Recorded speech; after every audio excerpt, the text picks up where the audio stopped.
केजरीवाल जी हो और वहाँ बवाल न हो, यह बहुत मुश्किल है।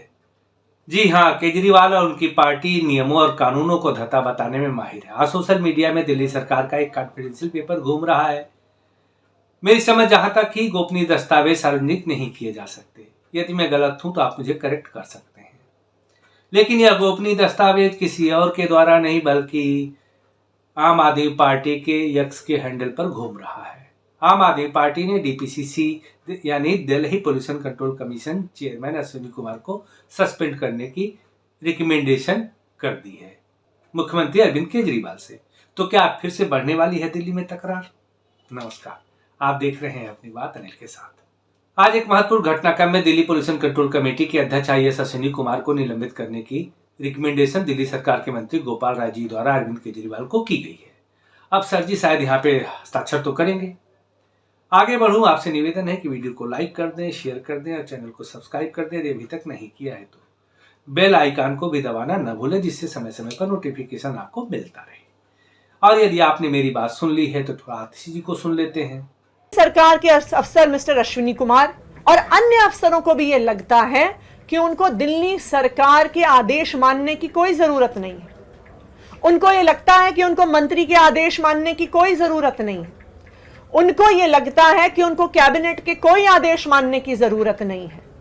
और आज इसी वजह से उन्होंने दिल्ली के 2 करोड़ लोगों के स्वास्थ्य को खतरे में डाल दिया है, क्योंकि दिल्ली सरकार की real time source apportionment study रुक गई है और उसके आधार पर जो पॉलिसीज बननी थी वो रुक गई है। तो जैसा गोपाल जी ने बताया, गोपाल जी ने एनवायरमेंट मिनिस्टर होने के नाते DPCC chairman mister Ashwini Kumar की सस्पेंशन को रिकमेंड किया है। इसलिए रिकमेंड किया है क्योंकि उन्होंने कैबिनेट के फैसले को मानने से इनकार कर दिया है।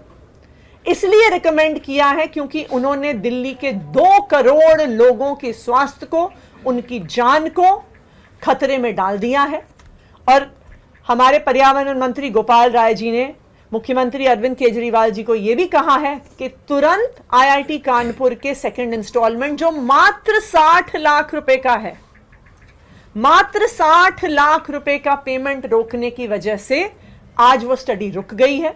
तो हमारे पर्यावरण मंत्री ने मुख्यमंत्री अरविंद केजरीवाल जी को कहा है कि वो पेमेंट तुरंत की जाए, कि ये जल्द से जल्द आईआईटी कानपुर की स्टडी शुरू हो सके और दिल्ली सरकार प्रदूषण को रोकने के लिए एक्शन ले सके। बताया जा रहा है कि आईआईटी कानपुर को जो जिम्मेदारी दी गई है वो साइन किया गया है।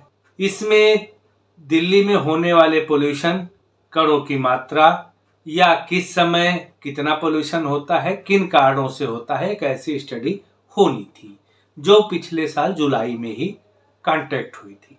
लेकिन यहाँ आतिशी जी बोल रही थी कि अश्विनी कुमार ने कैबिनेट का फैसला मानने से इनकार कर दिया। मात्र 60 लाख, मात्र 60 लाख। हाँ, इनके लिए तो 60 लाख मात्र ही होंगे। जब 60 करोड़ रुपए सर जी के शीश महल के रिनोवेशन में लग जाते हैं तो 60 लाख तो मात्र ही हुए ना। अब चौथी पास करते हैं और यहाँ एक आईएएस अधिकारी का कहना नहीं मानते हैं। लेकिन केजरीवाल के ही मुख्यमंत्री भगवंत मान को देख लीजिए। केजरीवाल के मुख्यमंत्री आईएएस के इशारे पर कैसे हस्ताक्षर कर रहे हैं।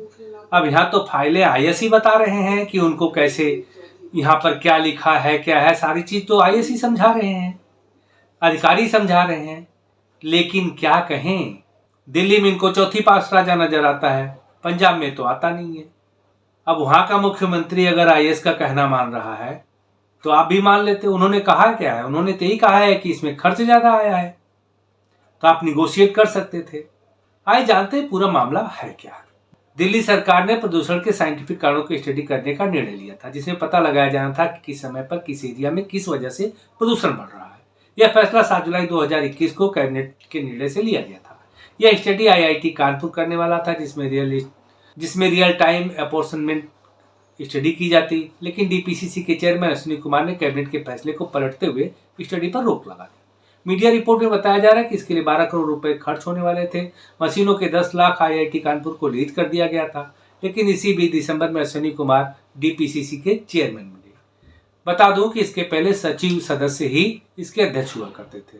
गोपाल राय ने कहा कि फरवरी में अश्विनी कुमार फाइल पर लिखते हैं कि स्टडी की कॉस्ट ज्यादा है अभी जबकि प्रदूषण बढ़ोतरी का समय आ गया तो 18 अक्टूबर को इन्होंने लिखा कि आईआईटी कानपुर का बचा हुआ पेमेंट नहीं दिया जाएगा।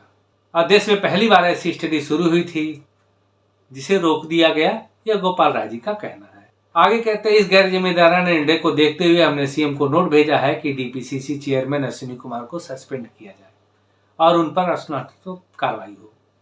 अब जो कैबिनेट का नोट है उसको आप स्क्रीन पर देख सकते हैं, लेकिन पहला पेज 59 में पूरा नहीं दिखा रहा हूं, क्यों? वहां पर कॉन्फिडेंशियल लिखा हुआ है और मेरी औकात नहीं है कि सरकार के किसी कॉन्फिडेंशियल डॉक्यूमेंट को मैं सार्वजनिक प्लेटफॉर्म पर दिखा सकूं।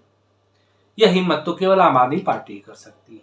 लेकिन पेज 60, 61, 62 पर कॉन्फिडेंशियल नहीं लिखा है, इसलिए मैं उसे आपके सामने दिखा रहा हूं, जो आप देख सकते हैं। इसमें वही कारण दिए गए हैं कि क्या क्या हुआ है, सारी डिटेल दी गई है, रिकमेंडेशन की गई कि इनको सस्पेंड कर दिया जाए।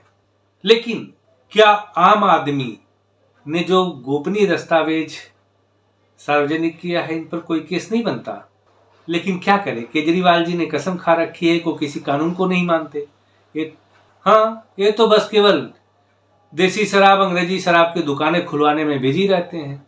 सबको दारू पिलाओ, एक के बदले एक मुफ्त, और पैसा कमाओ। कहीं से आना चाहिए, पार्टी में फंड होना चाहिए, सरकार का रेवेन्यू भले ही 0 हो जाए। और एक कट्टर ईमानदार है तो भैया भ्रष्टाचार क्या होता है? अगर एक कट्टर ईमानदार है तो आप सभी को गौर करना चाहिए कि गैर कानूनी काम करके, जिसमें पीडब्ल्यूडी के 6 अधिकारी गए थे कि उनका सस्पेंशन निरस्त कर दिया जाए, लेकिन सुप्रीम कोर्ट में नहीं किया। वो 6 लोग सस्पेंडेड हैं। यानी सुप्रीम कोर्ट को कोई न कोई गड़बड़ तो, कुछ न कुछ तो गड़बड़ नजर आई होगी, और क्या गड़बड़ है तो जांच के बाद पता चलेगा। लेकिन गड़बड़ करना ही केजरीवाल जी का काम है शायद। इन संदेहों की पुष्टि लिए कभी इन्होंने नहीं कहा कि इतने पैसे नहीं खर्च हुए, बस इतना का रिनोवेशन हुआ है। अब नया बंगला बना है, पुराना बंगला रिनोवेट हुआ है, क्या हुआ है तो जांच के बाद पता चलेगा।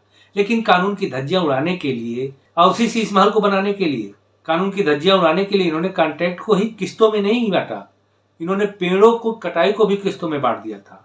तो यहाँ क्या इस अधिकारी का दिमाग था खर्च ज्यादा है तो कहीं कोई कमीशन तो नहीं था? कहीं दारू में जो कमीशन लिया था ऐसा कोई साइड कमीशन हो, यह तो मैं नहीं कह सकता, लेकिन शंका तो जाती है। खैर, ये तो वक्त बताएगा कि तकरार कहाँ तक बढ़ती है। अब आप सब अपना ध्यान रखें, प्रदूषण के इलाके में न जाएं, अगर जाएं तो मास्क लगाएं। और आप अपना काम कर चुके हैं, लाइक शेयर सब्सक्राइब का, मैं अपना काम करता हूं, जी हाँ, चलने का। तो मिलूंगा फिर अगली वीडियो में, तब तक के लिए नमस्कार, जय हिंद।